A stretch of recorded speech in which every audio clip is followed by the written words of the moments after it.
go. Awesome.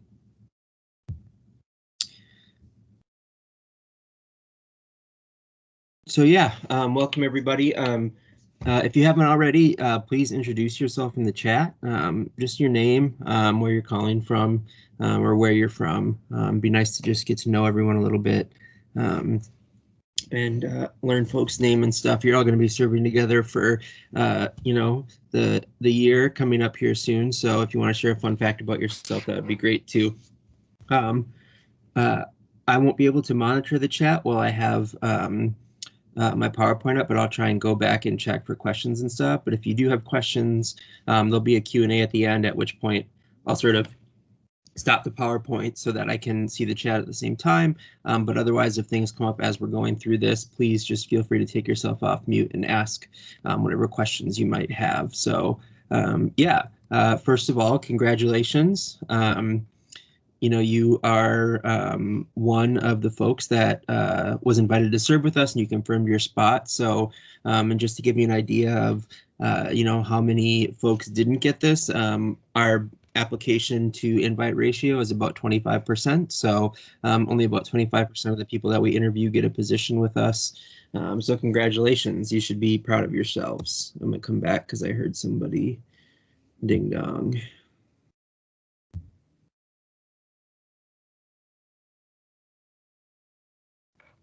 So yeah, congratulations.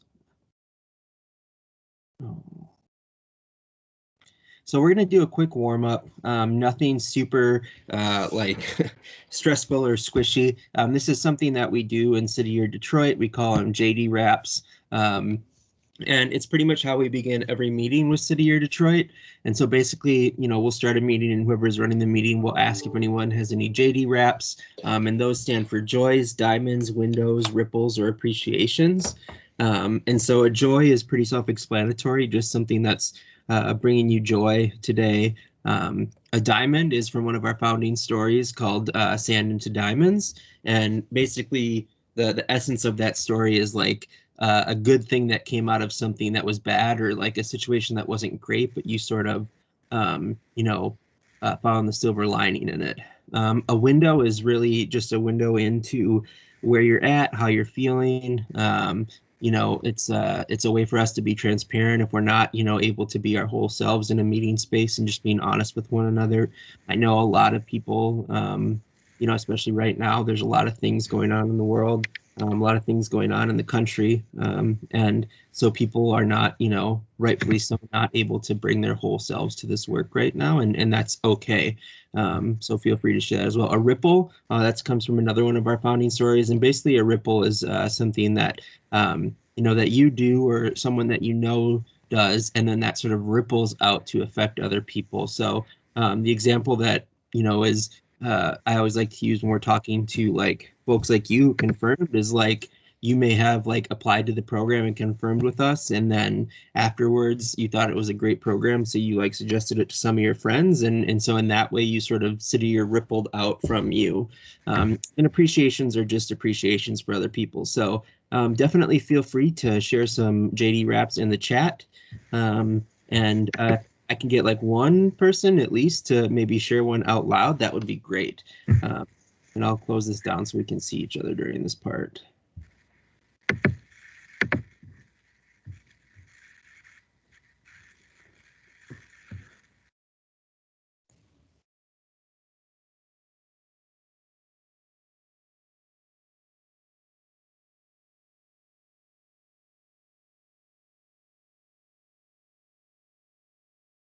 Man, I didn't even ask for 3 people. I usually ask for 3. We can get one of 20 people to share something. A joy, ripple, appreciation. I'll do a window. My name is Paulasia. So I'm gonna be transparent. I am exhausted. So as I put in the chat, I'll be graduating soon. So it's just like kind of overwhelming with the ending of the semester coming, and then me just wrapping up the past 4 to 5 years that I've been in college. And it's just kind of like, okay, this is it. Now you're gonna be an adult for real, and trying to find apartments and stuff like that. But I'm super excited about starting my journey with City Year and excited to spread some of my knowledge to some students. Awesome. Thank you, Palasia. I appreciate that.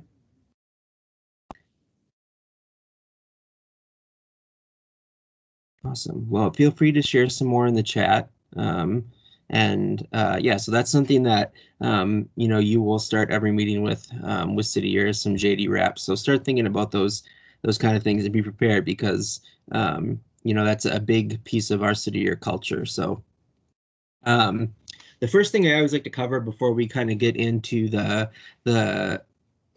main content I want to cover today is like service in the time of COVID and what's going on right now in the context of serving in Detroit. It's one of the biggest questions we get right now, and so I just want to cover that stuff right at the beginning here, because I'm sure people are wondering what's going on. So you can kind of see here, and I'll let you all read this, but we have 29, sites across the country, and all of them are functioning differently because our role really functions in whatever way the school district needs us. And so, for example, I oversee 2 sites in my role. I oversee Detroit and I oversee Seattle. Our core members in Seattle are back in person in school, but our core members in Detroit, are not. So really, we are looking to our school districts and what they need. And of course, we are not forcing, core members to do anything they're uncomfortable with. All that being said, our intention is to be back in schools this fall in all of our sites.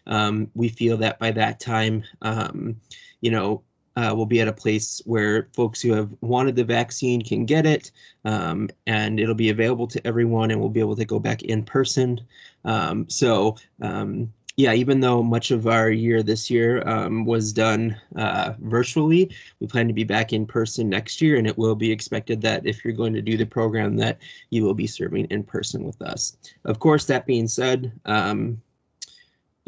this whole situation with COVID has definitely thrown some curveballs, and if something unexpected happens and the new variants or whatever, like we will reassess at that time. But otherwise, yeah, we do plan to be in person in service. And so even if for some reason we were not in person, like you would still have a position with us, you would still be getting your stipend and all that stuff. So we didn't have to lay anyone off through COVID last year or anything like that. So both to kind of prep you to understand that we do expect to be in person, but if we're not, you still have a position with us. So I'm going to pause just for a moment, because I want to check in and see if anyone has questions about how we're working through COVID right now and what to expect next year, because the rest of the conversation is going to be a little bit different. And of course, if something comes up around COVID, you can certainly ask it. But I do want to just check in right now to see if anyone has any questions pertaining to City Year Detroit and COVID-19. I have a question. Mm-hmm. So I live in Los Angeles, and let's say we're not doing the in-person. Is it possible to still stay in Los Angeles if it's not in person, or would I have to move? Yeah, that's a great question, and the short answer is you would still have to move. And so I mean, I don't want to say unfortunately, but because of our funding structure and how we're funded by the federal government and the way it's taxed and everything like that, I don't know a lot about it, so I'm just giving you like the layman's term of what the deal is. But because you're supporting students in Michigan and the money is intended to help people in Michigan, like our core members have to be living in Michigan because they're getting taxed and stuff in Michigan. That's the short of it. So yes, if for some reason we were not in person, you would still have to relocate to Michigan. Now, for those of you that already live in Michigan, that's where there's a little bit of leeway. Like you wouldn't necessarily have to relocate to Detroit.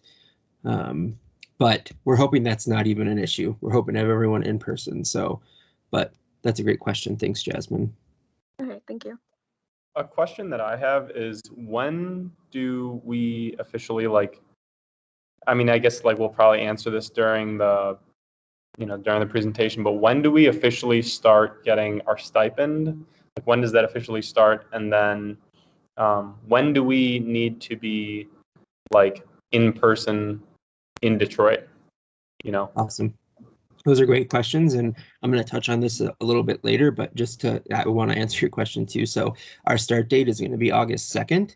and that's the day we start full-time service. You will have to attend an in-person registration day at least 1 week in advance of that. And so let me look at my calendar here because we haven't set our registration dates yet, but we usually have a few of those. And so if we're starting August 2nd, we will probably have a registration day on the 26th of July, and then a few throughout the week of the 19th. That's just a one-off thing that you have to come to. You have to be there in person for it.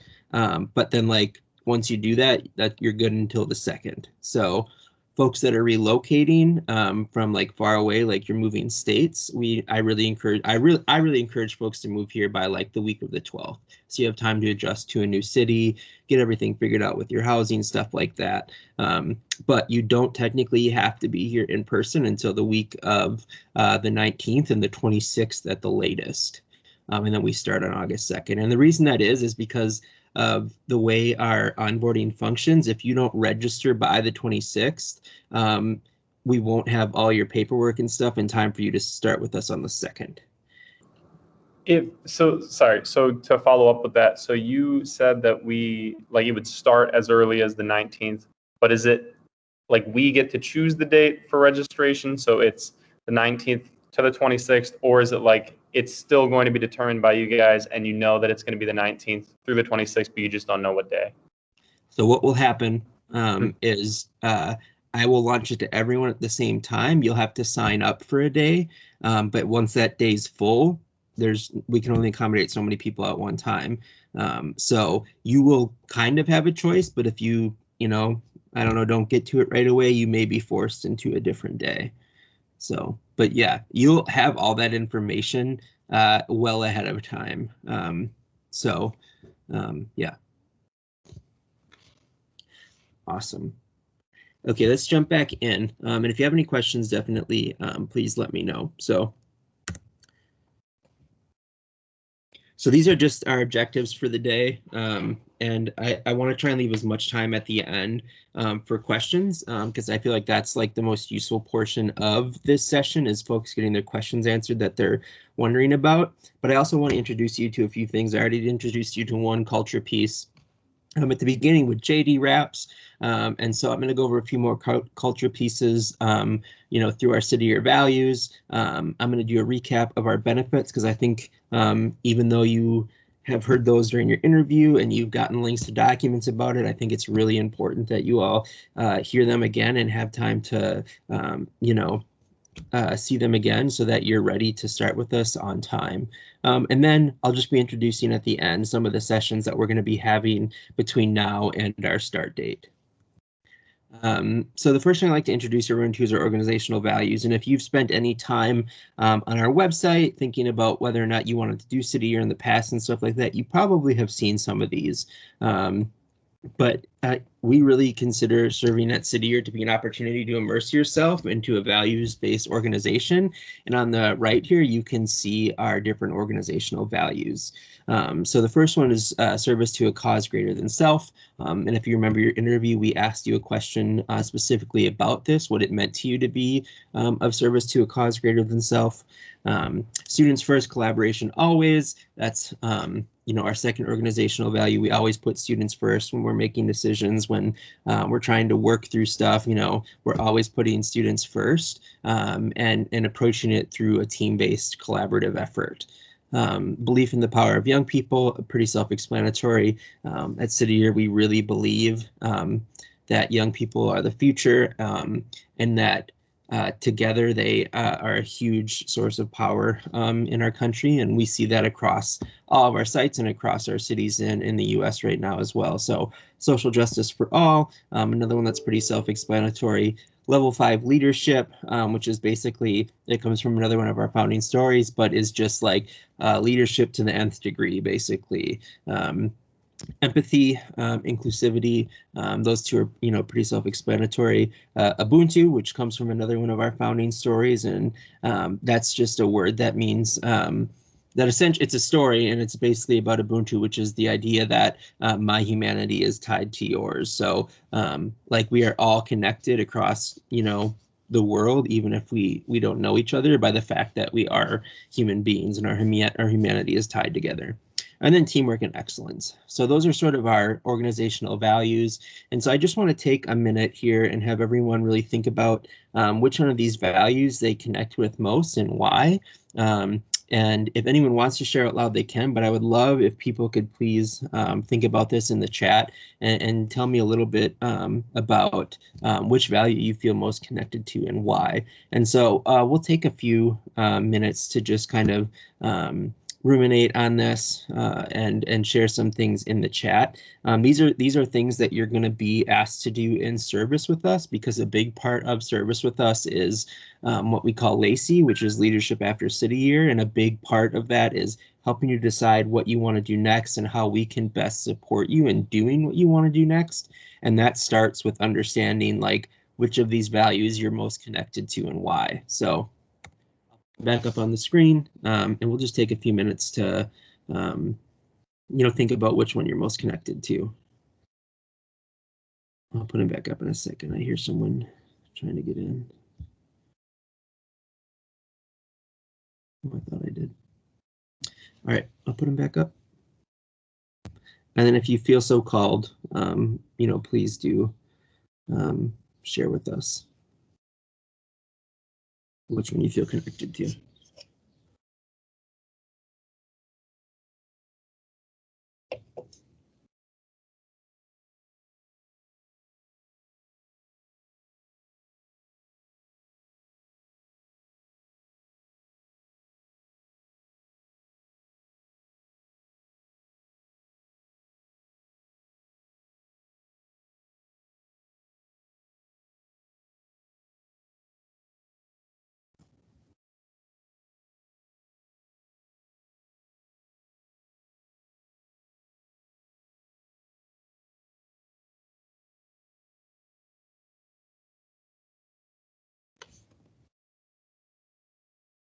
Awesome. Thanks to those of you sharing in the chat.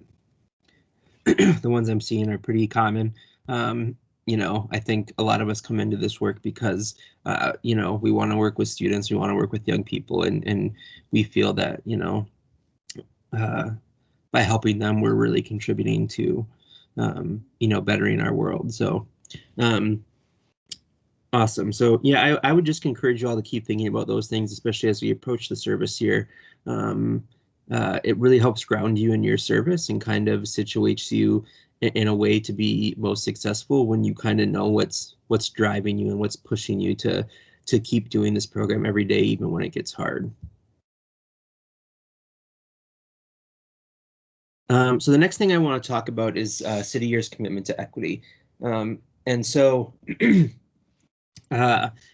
we obviously, are an organization that works with young people, and we work with young people in areas that have been, neglected and pushed into poverty through, terrible policy and racist policy. And so I want to talk a little bit about our commitment to equity as an organization, because we want everyone to feel like they belong here. We want people to know that we are fighting for what we believe is right. And these are some of the components that we have as an organization that are not necessarily unique, but that we feel like really speak to our commitment to equity. So our educational equity and anti-racist organization, like we own that label, and we don't try to hide that the things that we do and the work that we're trying to do is anti-racist.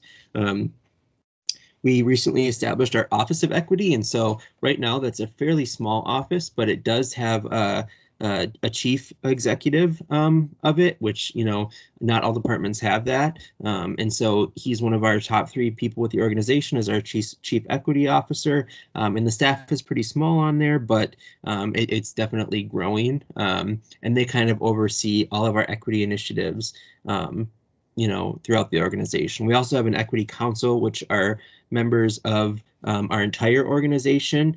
You can apply to be on the council. It's a 2-year position, and you know, they kind of oversee. Right now, they're currently working through looking at our practices and policies and figuring out what we need to change, what we need to bring in or get rid of that has been harmful, you know, to folks, because even as an organization that's committed to equity, there are pieces that, you know, we haven't always, you know, haven't always been perfect at.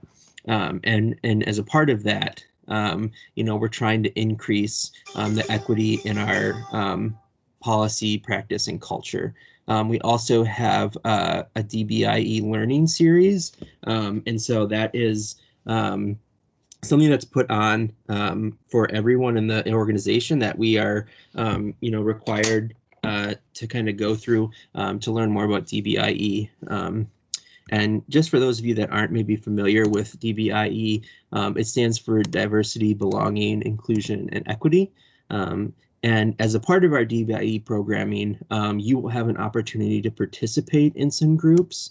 And so we have affinity groups that happen both at the national level as well as at the site level. And so you can see our national groups listed here. Our national affinity groups are Indigenous folks, Black and African American group, our Latinx folks, our Asian Pacific Islander and Desi American group, our multicultural mixed race group, our LGBTQIA plus group, and our anti-racist white learning and inquiry series. And so all of these are, you know, for the folks that identify as, you know, these different demographics. And the only one that is not strictly for that is the Anti-Racist White Learning and Inquiry Series. It is targeted for white folks to come and learn more about being anti-racist, but anyone is welcome to attend that at any time. And then in Detroit, we have a few specific groups. There is some space here for y'all to create your own affinity groups once you start with the site, but currently we have these groups at the site level: the Queer Collective, Men of Color, Black Women, Women in Leadership, and our Latinx Indigenous group, which is called Esperanza. So you'll have an opportunity to engage in this DBIE work through City Year with us. Now I'm going to transition into our benefits talk. So all of this information has been covered with you at some point in the past, and so I'm not going to spend a ton of time on it because, like I said, I do want to get to the Q&A. I think that's the most beneficial part of this. So I'm just going to go over the benefits really quickly again because I think it's really important. Every year we always lose a couple people, and it's usually due to something having to do with the benefits that they say they didn't know about or they didn't realize. And so I always like to just try and cover this as much as possible so it gets across you know, your eyes as many times as possible. So this is just a list of them. I'm going to go through kind of each one individually, but over your 11 months of service, you will have all of these. And like I said, I'm recording this when I send it out. If you need to come back, you can definitely, you know, pause the video and have a look at these a little bit more closer, closely. So again, the stipend. We provide a modest living stipend, and you get that every 2 weeks. Your first one, depending on where City Year nationally is at that time in the pay cycle, you will either get it, you know, that first week, or I'm sorry, you either get it that second week or that third week. So a year stipend, and then you'll get it every 2 weeks after that, regardless of whether or not we are on winter break or you know, you take some of your days off. Like the stipend you get every 2 weeks throughout the 11 months, regardless of, you know, those kind of things. The stipend is $635 biweekly. You know, with some of the things going through Congress right now, we are trying to get that raised at least a little bit. We know, obviously, like we're a volunteer program, and so you know, we know this isn't a lot of money, but we do try and, you know, make this possible for you all to at least be able to like live and eat and stuff like that while you're serving with us, because you know, we do ask a lot of our core members, and it is a volunteer program. And then also relocation and transitional housing. So if you're relocating more than 50 miles to serve with us, you will automatically qualify for the $500 you know, relocation benefit. That usually shows up in your first or second paycheck. And so it's just a little bit of money to kind of help reimburse you for the money that you may have spent in relocating. Again, it's not a lot, But this is a new thing that we're doing. When I served with City Year, that was definitely not a thing. So I'm happy that we've been able to advocate for something like this. Yeah. And then additionally, like if you're having issues with housing, in those first couple weeks and you're just really not having a good go of it, we also have a transitional housing benefit where we can possibly put you into like an Airbnb or hotel for up to 6 nights while you kind of sort all that out. This is kind of a benefit that we really encourage you not to rely on, because the more people that use it, the less we can actually help each person with the amount of nights. So we really encourage people to plan and, make sure they have housing secured beforehand so that we have enough to really help the people that for some reason, if something terrible would happen, that we can support them. So and then in-service benefits. So our EAP, this is a place that you can, you can use our employee assistance program for counseling sessions, mental health issues. You get 6 free counseling sessions through our EAP program. You also get access to Talkspace and 10% Happier, which are online and mobile apps for mental health. You also get the Education Award after serving with us. So that's the $6,345 scholarship that you get upon successfully completing the program. And you can use that to either pay back loans you've taken out or put towards education in your future. We also have our university and career partnerships. So we partner with over 100 colleges and universities that offer scholarships to our alumni. And so I did my master's for free because I was a City Year alumni, and I'm currently working on my PhD, and I'm getting some of that paid for because I'm a City Year alumni. So we partner with a lot of organizations, and then additionally, what I was going to say too is we also, like specifically with Detroit, we partner with Deloitte and Microsoft and the Detroit Pistons and the Lions, and we have folks that go on to work for them as well because we have partnerships with them. So these are some of the benefits that we have in terms of like after City Year.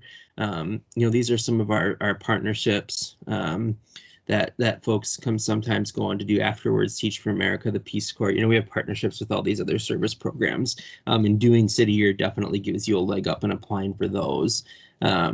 And then just kind of a breakdown of what our alumni do. Obviously, you don't have to, or maybe that's not obvious, but you don't have to have any experience in the education space to do City Year. But naturally, a lot of the folks that do our program want to go on into a career in that. And so you can see a lot of folks go on into careers in nonprofit and education, but undoubtedly every year we have a few people that end up going to medical school or law school afterwards. One of our biggest university partnerships is at the University of Michigan Law School, where if you go there, you'll get a $10,000 scholarship for every year you're there. It's not something you have to apply for. If you serve with City Year, you just get that scholarship if you go to the University of Michigan Law School in Ann Arbor.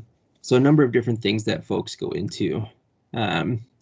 And then I already talked about this a little bit, our, education partnerships at more than 100 colleges and universities. And then, if you all have any questions about the benefits, please ask in the Q&A section. So now I just want to briefly cover what you can expect next. So we're currently doing this welcome session, just kind of trying to orient everyone to City Year and a little bit of what to expect.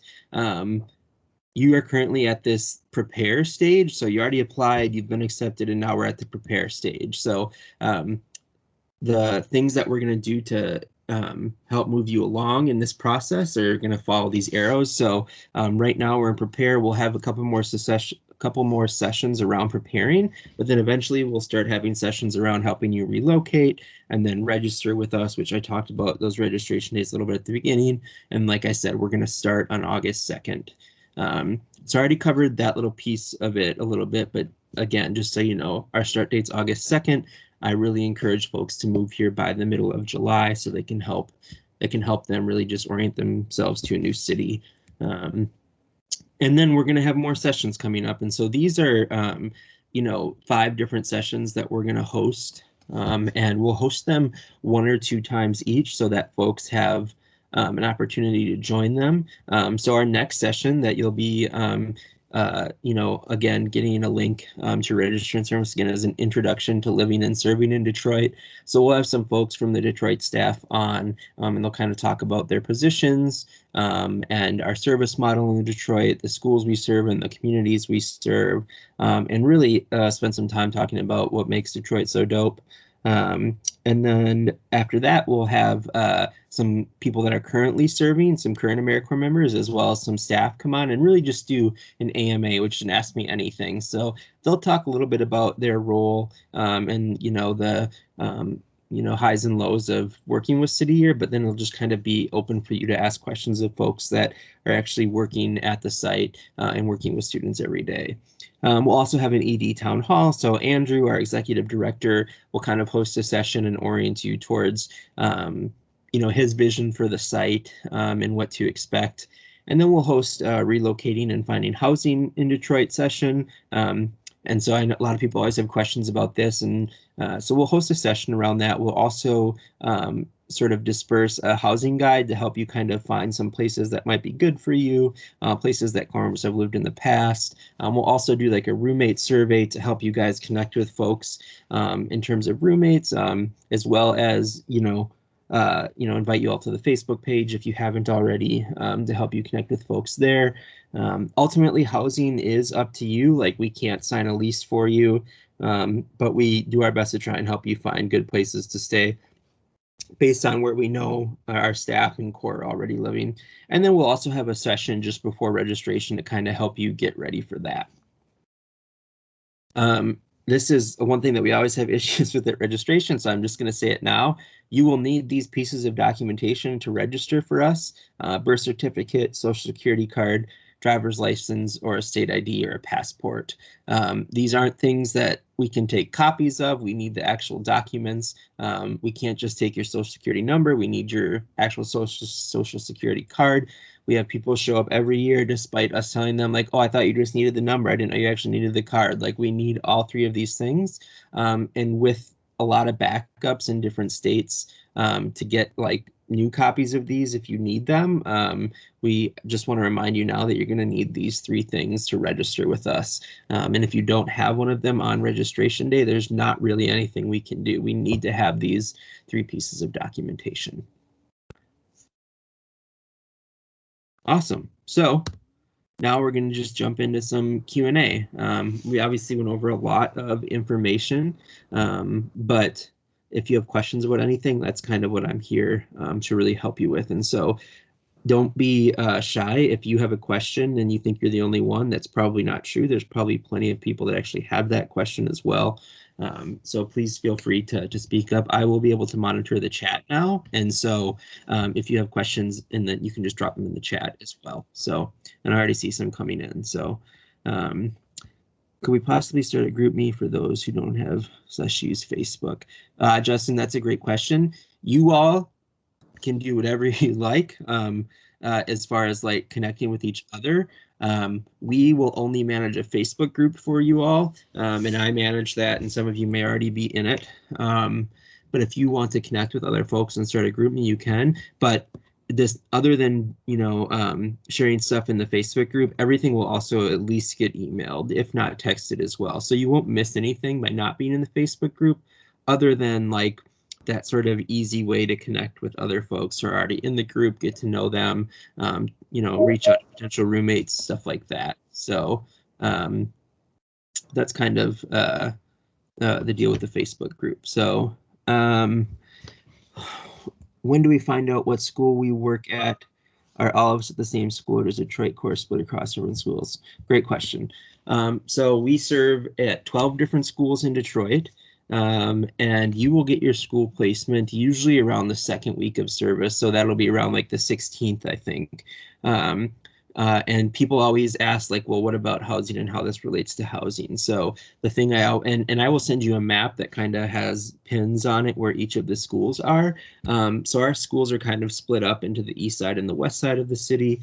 But as long as you live in Detroit, you're never going to be more than like 15 minutes from our schools, as long as you're living in the Detroit city limits. It's not a huge city. It's a big city, but not huge. So Yeah, and then another thing in regards to school placement, like we take a number of things into account, including like where you're living and what sort of transportation you have, because we're not gonna.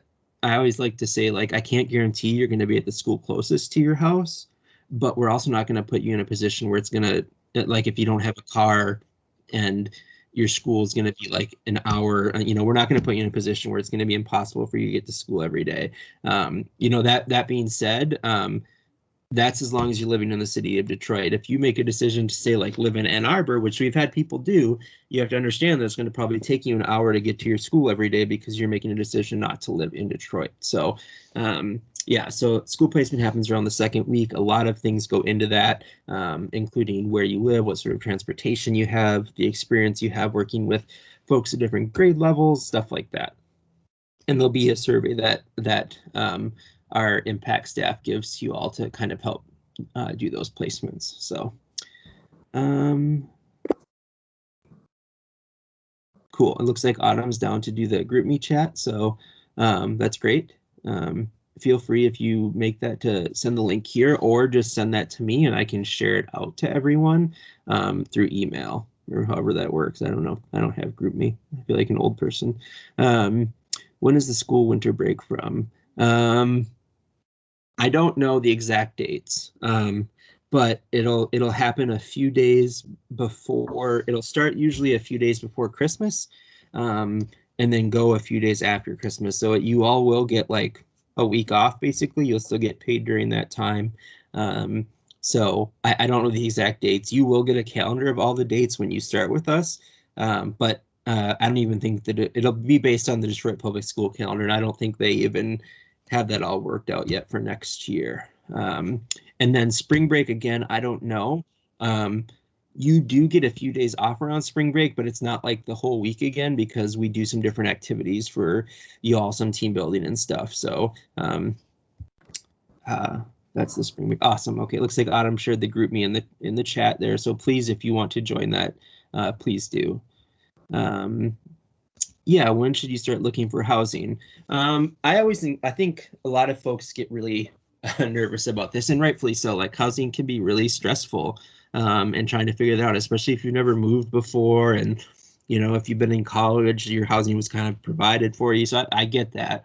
I really encourage folks not to start really stressing themselves out until like, the end of like May-ish, because the reality is if you're not moving here until like the middle of July, early July, you're not going to see stuff that's really open anyways, right? Like most of the stuff that, like, if you were to go look now, most of those leases are going to start like May 1st at this point. And that's 2 months before you probably even want to move here. So I would encourage you, but it also doesn't hurt to just start looking now either. So I don't want to discourage you from looking. So yeah, you can start your search with Ever. We'll start rolling out our resources towards the end of May to sort of help give you ideas of where to look. That's when we'll do the roommate survey. That's when we'll host the session.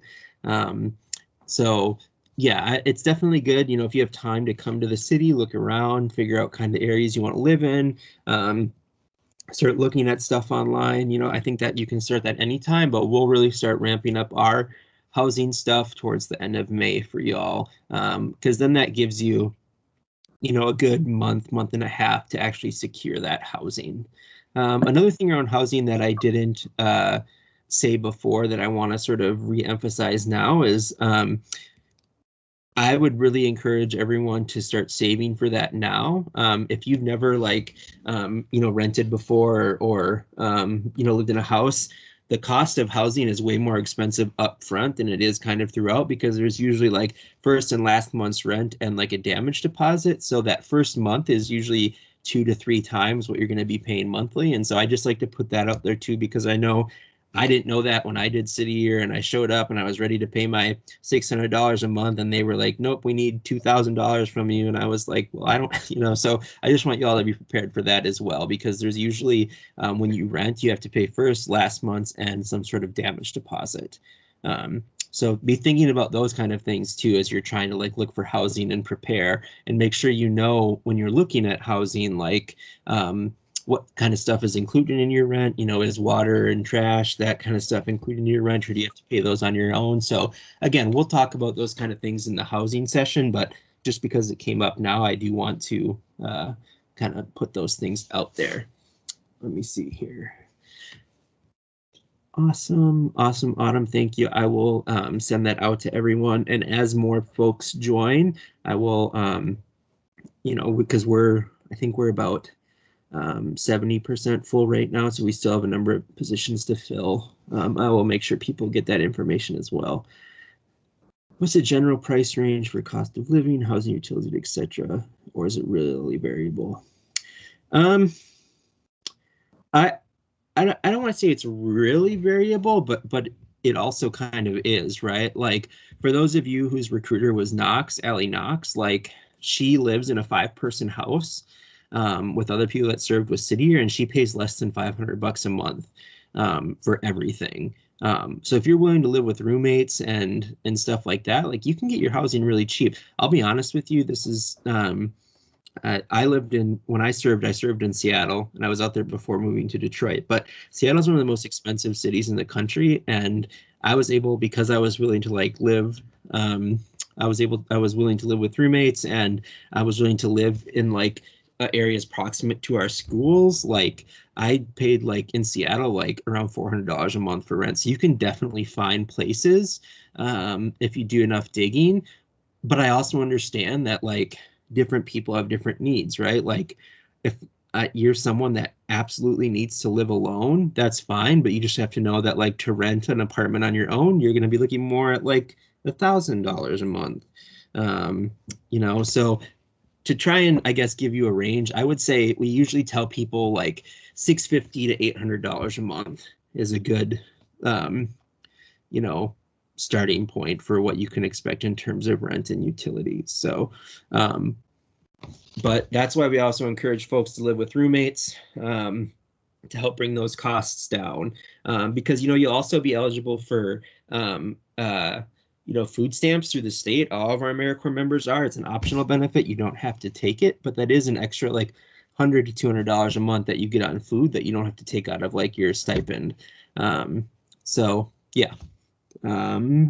Is the Siegel Education Award something that you still have to apply for after you finish your service with City Year, or is it something you basically get after you finish your service with City Year?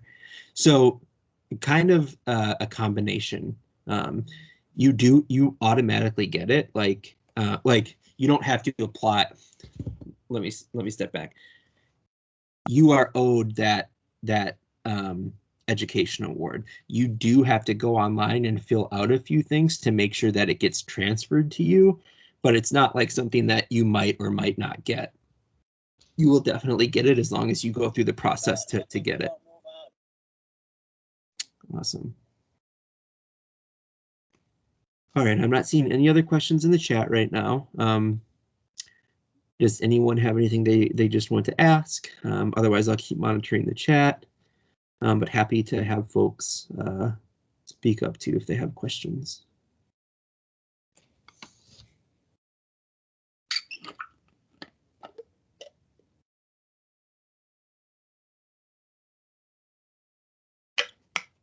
Oh, they're going to be sad.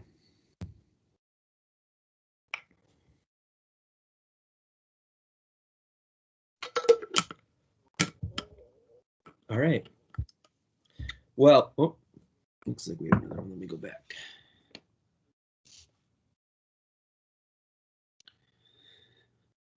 Will I be guaranteed a place to park, and will I likely have to pay?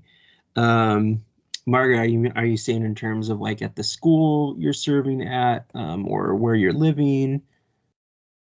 At the school. Yeah. Because I'll be commuting. Yeah, yeah. I would say that probably 90% of our schools have enough parking available, and that you don't have to pay. I don't know for sure that all of them do, but I've never heard anyone that serves with us be like, oh, I have to pay for my parking at the school. It's usually not an issue. If you shoot me an email about that though, I will like get you a solid answer, but I'm pretty sure it won't be an issue. there should be a place for you to park at the school you're serving at, and it's not like you have to buy like a permit for it or anything like that. So shoot me an email and I can get you I can ask our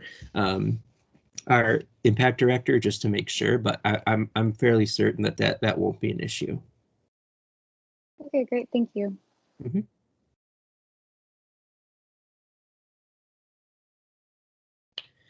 Awesome. Well, I just really appreciate you all joining the call this evening. I hope it was somewhat helpful for you. I'll be sending out this recording to everyone just in case folks couldn't attend. And I'm here to answer any questions you might have, even in the future. Shoot me an email, shoot me a text. Let me know if you want to chat by phone. I'm happy to accommodate whatever you need. I'll definitely be reaching out in the near future for some more of our sessions that we're going to be having. I really encourage you to join those just to get all the information that you can. But yeah, otherwise, thank you all for joining. Feel free to sign off. I'll kind of hang out just in case any stragglers want to ask some more questions. So awesome. Have a great night, everyone. You too. Thanks for everything. I just have like one quick thing. Mm-hmm. Where was like the information, like the time and like date for this session? Like, did you send it in an email? Mm-hmm. Because, okay, I don't think that I got the original email of like inviting me to the session, but I got your second email. It said like, if the link to the session is not working, please try the one below. And I was just like on my laptop and I saw that, so I hopped on. But awesome. I would check your spam folder. For some reason, some of our emails go to folks' spam folder, and you can just mark it as safe or whatever, so it goes through. But I usually too will try to send out a text as well. But because of the way this is set up to register and stuff, it just goes through our system, and sometimes those emails don't go through. But I will definitely in the future, knowing that some people are having troubles, like send out a text just being like, hey, I sent everyone the registration link for the session, and reach out to me if you didn't get it or something like that. I'm really grateful that you were able to join. But I would check your spam folder, whatever email you have on file for us, and see if there's any emails in there from City, and if they are, I would just mark them as safe so that they come through in the future. yeah, I'll take a look. Cool. Thank you. Yeah, that was it. Thanks. Have a great night. You too. Hi, I've asked this question before. I'm not sure if I just missed that part at the end. Did you say anything about like the tentative schedule for like when we'll be informed on the next steps? Yeah. Well, I'm sorry. Next steps for what? Like when do you think the next time